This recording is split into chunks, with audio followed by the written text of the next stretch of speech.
آپ کو، اپنے اہل و عیال کو اس آگ سے بچاؤ، یعنی ان گناہوں سے بچاؤ جس کا نتیجہ دوزخ ہے۔ قوا انفسکم واہلیکم نارا، یعنی دوسرے انداز میں ہر ماں باپ کو اور سرپرستوں کو، ماں باپ کو، سرپرستوں کو تنبیہ کی گئی کہ اپنی اولاد کی صحیح تعلیم و تربیت کا انتظام کرو، اپنی اولاد کی صحیح تعلیم و تربیت کا انتظام کرو۔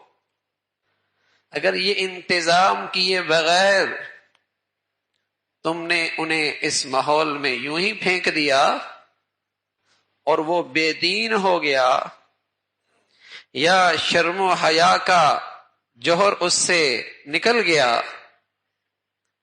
یا اسے دین کے عقائد کے بارے میں شک اور تردد ہونے لگا، یا وہ اللہ اور اللہ کے رسول کی بتائی ہوئی زندگی سے اس کا اعتماد جاتا رہا، تو قصوروار کون ہے؟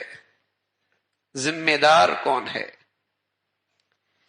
ڈھیلان کا راستہ ہے، بچے کے ہاتھ میں سائیکل تھما دی، بریک کوئی نہیں ہے، قاتل کون ہے؟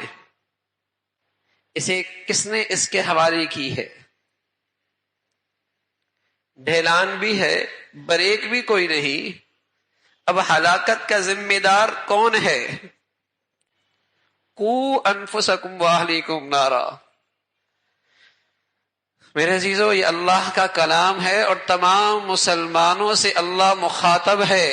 میں عرض کیا اگر یہ اندیشہ نہ ہوتا کہ لکھے الفاظ پر توجہ ختم ہو جاتی ہے تو کہا جا سکتا تھا کہ اسے اپنے گھر کی دیوار پہ جلی حروف میں لکھ لو تاکہ روزانہ یہ خطرہ تمہارے سامنے رہے۔